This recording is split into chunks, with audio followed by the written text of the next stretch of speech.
Alright, let's get started. Aries, how are you guys? 9 of Wands.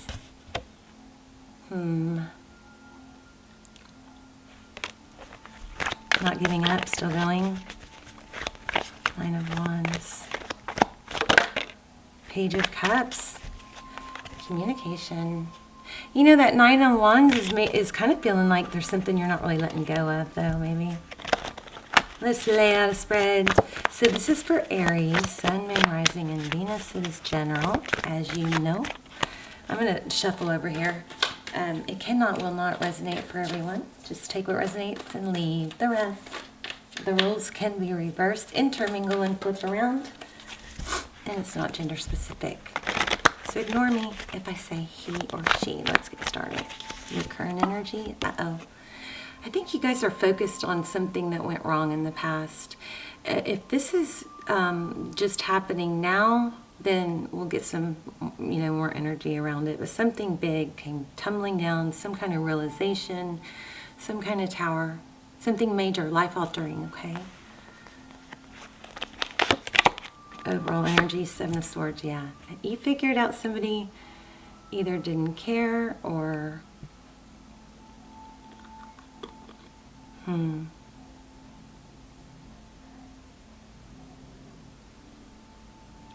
don't know. I'm getting a lot of different things here, and everything is a little bit off. This deck. Somebody, I think,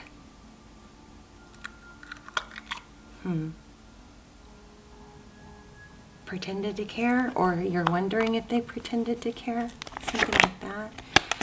Their current energy, Queen of Wands, action, passion, wanting to come towards you, probably take some action. I'm gonna get more on that 7 of Swords.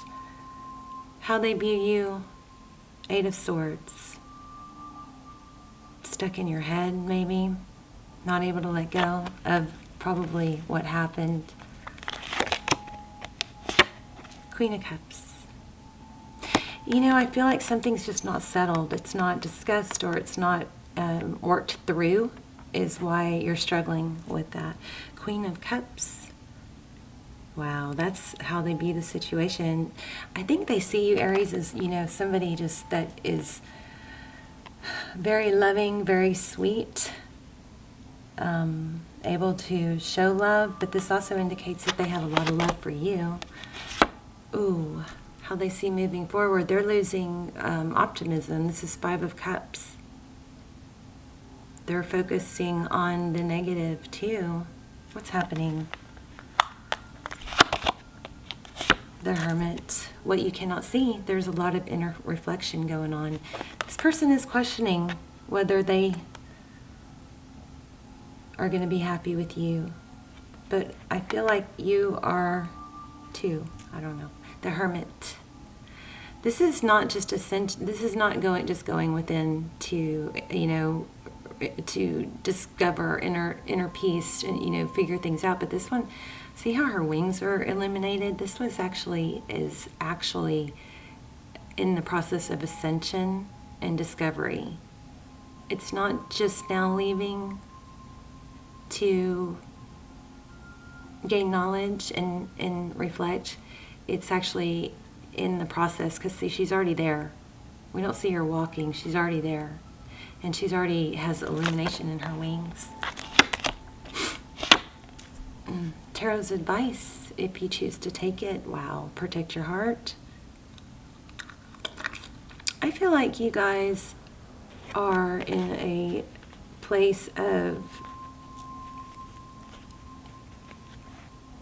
in between. You want to protect yourself. You're moving forward maybe with this person that's coming back, or you're going to, but you're not going to give it your all, or you're going to take its temperature constantly. So we have a Wheel of Fortune. There will be forward motion, and it will be positive. So we're going to figure out what your message is. I was thinking about you guys yesterday, kind of thinking about your reading, or, redoing your reading, and I got a strong vibe of self-love. So there's a strong message. I might have to do another reading soon for you guys, because if it doesn't come through in this one, there's a strong message of instead of all the worrying and wanting to know the outcome, here we have a new beginning in love. This is amazing, and a King of Wands. We definitely have indication of a strong soul connection and a soulmate, but there's a tower looming that isn't put to rest yet.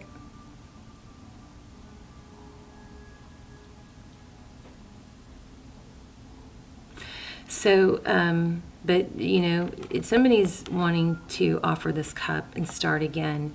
The outcome is forward motion. But what came through yesterday when I was thinking about your reading was, and look, and I touched on this a little bit in the Sagittarius reading, but it came up the day of the dog attack. I was sitting on the couch and I was just, dazed, I think, but it just keeps coming up every day. So I know it's going to come to, some more information that I'm going to share, but it's, we go through these readings and we say, don't try too hard, don't give too much, be tempered, balance yourself out. If you overgive, then don't have expectations, because if you overgive, then you have expectations. But we say don't have expectations. And then, we also get messages that say,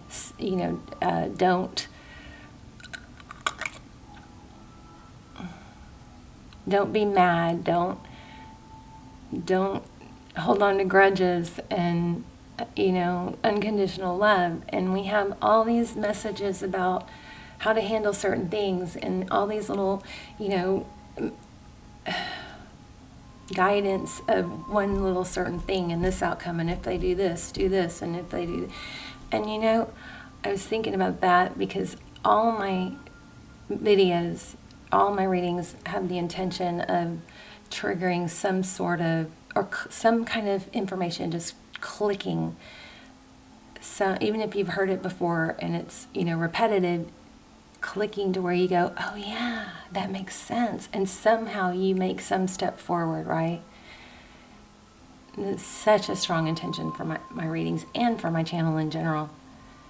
But we keep getting, on all these little, do this, do that, what if they do this, what if they do that, here's what they're doing, here's what, what will solve all of that? Every single thing that will fall into place with self-love. If we take the energy off of them and wanting to know what they're going to do, what they're thinking, do they care, will they come back? I mean, they pretty much always come back, right? But how to handle it when they come back. There's one answer that covers all of our questions, and it is redirect that energy back onto forward motion for yourself. Something that makes you happy, something that increases your value. We got to take the value and the energy and importance off of that person that you're thinking about and put it onto you. Then we don't have to worry about what they're going to do or how you're going to handle it, or why you're obsessing, or why every single thing we worry about and talk about in readings will fall into place with self-love. Everything. Nothing won't. Because you'll be able to, it's like the Empress. She doesn't concern herself, with what all these others, she's on a pedestal. She doesn't, look at people around her and go, wonder what he's thinking, wonder.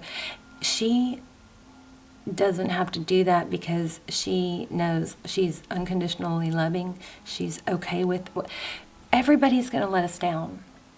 So the person we're sitting here stressing about, do they care? Are they going to come back? Are they going to message me? Will I hear from them? Are they lying? Are they cheating? One thing we can count on for sure is that people will let us down, and we can't control it. All we can do, and this is the trick, all we can do and what we should do is be in a position to be able to handle it. It's all about how we handle what happens to us. And that all boils down to self-love. It's so simple. But it does take work. I mean, it does take steps, you know. So you might have to take some steps to do that, whether that's stretching for 5 minutes in the morning, or making your bed, or splashing water on your face, or taking a walk, you know. I hope you guys are getting sun on your face every day, unless, you know, if there is sun outside. I hope you guys are exercising every day. That, like, totally changes my whole life if I don't.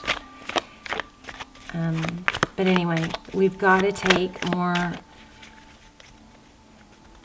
direct, decisive action towards us. Get some of this you know, emphasis off them and onto us.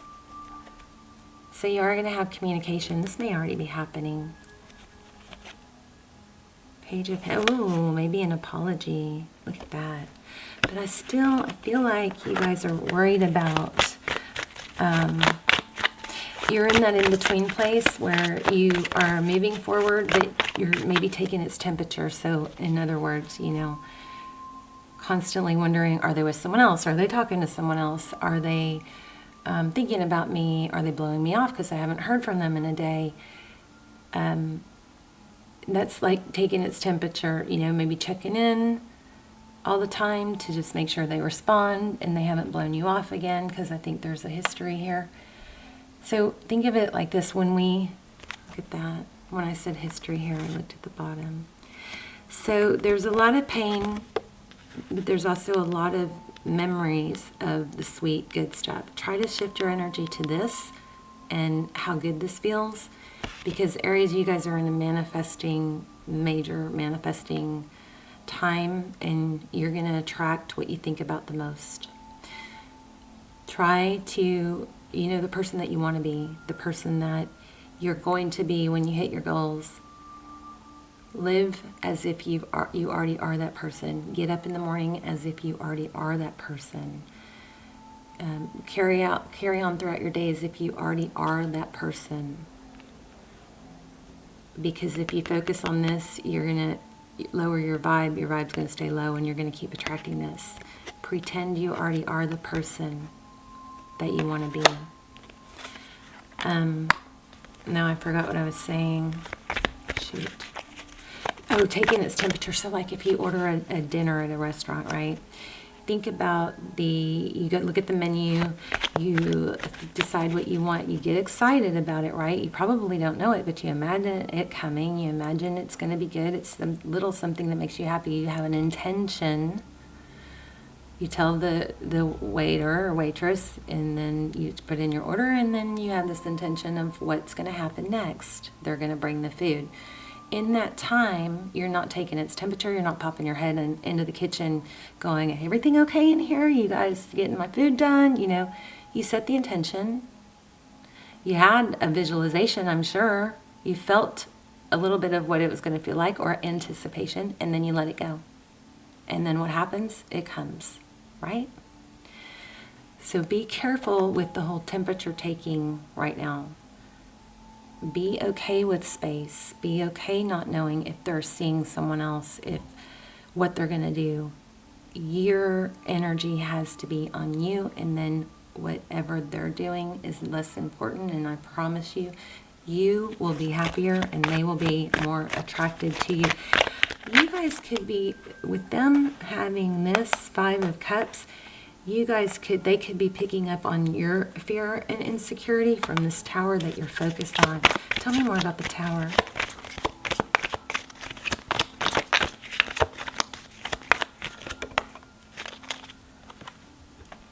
Reconciliation, judgment. Judgment. Tell me about the 7 of Swords. I think there's something that wasn't addressed that needs to be, something that you never had closure to. So, you know, you guys know this. I say this a lot. Don't Don't jump into something that went wrong the minute they come back. If you want to know what happened, if you want an apology, and if you want to be with this person, don't manifest this person back and then the minute they reach out, you give them an attitude, you know. Let it warm up. I think you guys are going to have to get to that place where you can talk about it, because it's got to be put to rest so that the relationship can ascend. This Death card is something ending, but there's also ascension, see? So I think that's your message. I also think there's going to be more messages of self-love, because it's so heavy on my mind, and that, you know, really try to tune into that. Let's see what this Seven of Swords is. Five of Pentacles. Yeah, this person left you out in the cold, I believe, and you don't know why, and it just made you feel like they don't care that I'm hurt. So eventually you're going to want explanation. But think about it this way. Won't it be better if you're the Empress and they're the ones asking you, how do you feel? What are you thinking? They're the ones trying to figure out a way to text to you, and not the other way around. They're the ones hoping that you'll give them attention. You got to be in your Empress energy. The Hangman in reverse. And the Devil. Can't let go. Yeah, I feel like you guys are just really hung up on what happened, and you're going to have to do some meditation and some focus on self-love, so that whatever they do, you can handle it and you can be okay with it. And maybe that's where you were getting, but this person knows that you're in your head. They know that you're in your head. They know you love them.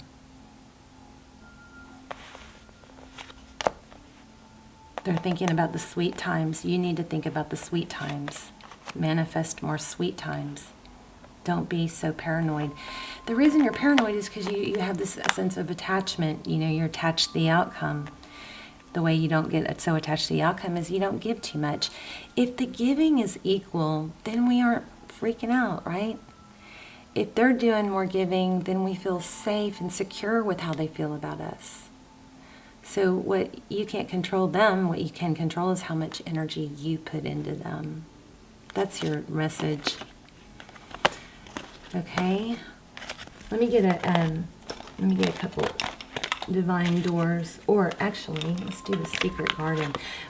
So the other analogy was, you know, when you plant a seed, you do everything you need to. You dig the hole, you know, get the seeds, you plant it, you water it, and you leave it. You don't check on it every hour to see, or every, you know, 3 times a day, or obsess over it. Dare to be tender and strongly vulnerable. Love it. Exactly. Also, that card just said, make time for the little things today. Look at this. Grow. Oh my gosh. Right after I gave you the seed analogy. All flowers must grow through the dirt. Isn't that insane? The littlest key can open the heaviest door. Also, Aries, there's a feeling that it can't happen, that you can't have this relationship in a happy place, or another one. There's some sort of, you know, strong doubt, and we need to, anything can happen. Anything can happen. If you don't, you know, manifest negative things into your life. You guys are going to have supposed to have an amazing, you know, much better year. Things are turning around for you. Money is going to get better. Anthony's call, in thanks of my spirit, say, there might be a Tony somewhere here. In thanks, in a carry. In thanks of my spirit, safe and sound, all things that are lost so can be found. As sunrise hits upon the dew, a messenger raven calls out with news. Prepare for the unexpected. Beautiful. All right, Aries, let me know in the comments. And this is where you want to turn. I'd love to hear stories, but this is where you want to turn the camera or turn the video off if you don't want to hear about the dog attack. So let me try and get through this without being emotional. But, basically Lucy and I was taking Lucy for a walk, and a couple houses away, there was a Great Pyrenees in the garage and saw us and came, running over to us. Didn't seem aggressive, didn't seem mean. I've never been afraid of dogs. In fact, there was a pit bull in front of my house, I don't know, a year or so ago.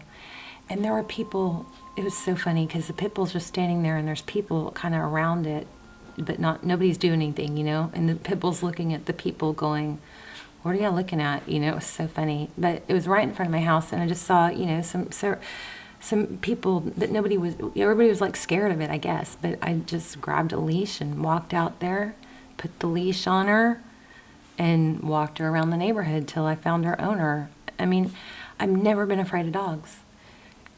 So anyway, this dog did not feel aggressive. I still don't think the dog is a mean dog, even though it kicked my ass.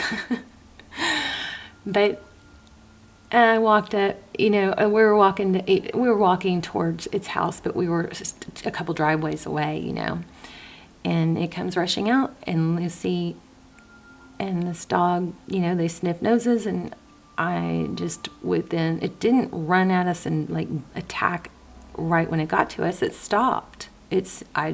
Anyway, within a split second, that dog was all over Lucy. And and Lucy's tiny, but how when dogs fight, they're like entangled, they're like on top of each other, and it's hard to separate them. So here's one thing I wanted to say. First of all, pick your dog up when a large dog is around, unless you know the dog or the dog knows you, right? The other thing is, consider getting a harness that you actually, if you were to pull up the dog, it wouldn't, like a collar, you can't, you know what I mean? Thank God I had a harness on her, because if not, I wouldn't have been able to get her away. And it was a big struggle to get her away. The dog wouldn't stop. She was fighting back. I did get her away at one point and had her trying to shield her, and got knocked down, and I think dragged a little bit. You should see my knee. I'll show you. Turn away if you don't want to see this, because it's kind of gross. This is initially, right? So I couldn't brace my fall because I was holding Lucy, right? You guys are really going to gross out on this one. Okay, I'm going to let you show you for a second. Look at that. It's like my chunk of my tissue is, gone. Anyway, I don't know if I'm going to be able to keep that in there. But anyway, so I got her up. I'm on the ground. I'm trying to get up, and I'm holding Lucy and above me, trying to get up. Of course, I don't have any hands to help me. And I just, in slow motion, this dog came up and jumped up, and its teeth, I just remember, it was like, I don't know if it was like a psychic thing or what, but I just remember its teeth chomping down on her leg, the meaty part in between the knee and the hip. And she started squealing, the most horrific pain, panic, squealing I have ever. It was horrible, and she was looking down at me, and our eyes met, and I just was so helpless, Anyway, the dog wouldn't stop, It turned on me. Once it couldn't get to Lucy, I don't remember how many times. I think I got knocked down or fell twice. But at one point, I had Lucy, and I was getting away, and the dog freaking attacked me from behind. And I was like, oh my God, this dog is not going to stop. It just wouldn't stop. Just went on and on. Anyway, the owner, thank goodness the dog did have a leash on. It wasn't tied to anything, but it did have a leash on, or she never would have. it would have been really, really bad. I think we're lucky, you know, obviously we've got some, Lucy's bite wound is, you know, under her fur, but you can't even see it now. You can see bruising, you know, but she's doing really, really good. I'm still beat up. My arm is messed up. I'm having a hard time, but my knee is, my knee hurts really bad. But we're going to be okay. You know, I feel bad for this owner. Now she has this awful situation weighing on her, you know. And the dog snapped. I don't think it's a bad dog. I think maybe something went wrong with its training, because I never felt it. And when it was all over, the dog just, you know, when she did finally get the dog off us, she had the dog by the leash, and the dog was just looking normal again, not mad, not growling, like nothing had happened. It's something very bizarre about it, but definitely guard dogs, dogs that are trained to attack, should not probably be owned by people that are small and can't pull them off. You know what I mean? And I think she's really struggling with guilt, so she probably had some kind of inkling. So here's my big thing now. I'm still crying every day. It still really gets to me. But, you know, my doctors and my neighbors want me to pursue charges, so this dog is put down. You know, what an unfair place for me to be in. And the police showed up at my door. They called me, but I think I was still in shock because I was just not really saying anything. And he said, "You were involved in a dog attack. Are you bleeding?" You know, all that stuff. And, you know, I was just saying yes, but I wasn't really answering questions. And he said, "You know, I think you're still in shock. I'm gonna call you tomorrow." And then they showed up at my door and took the dog. But the dog's going to go back to the owner as long as it doesn't show any aggression in the 10-day quarantine. But anyway, that's kind of where I am. My heart is just so heavy. It's just so sad. I'm trying really hard not to think about it, you know. And I don't want you guys to worry, because our wounds are going to heal. And the owner is just traumatized, you know. She saw the whole thing. So I'm worried for her more than us, you know, because we will heal. She's got this dog that she loves that is a danger, and fierce. I mean, the dog was fierce, you know, would have probably killed Lucy. All right, that's my story. I love you guys, so I'll let the camera run out so we can stay on chat for a minute or so, okay? Thank you so much for all your love and support and care, and we're going to be fine. Lucy is fine. Lucy seems unfazed. So mommy took all the hits, and she knows she's loved, that's for sure. So, okay, I love you guys. Thank you so much again, and I will see you soon.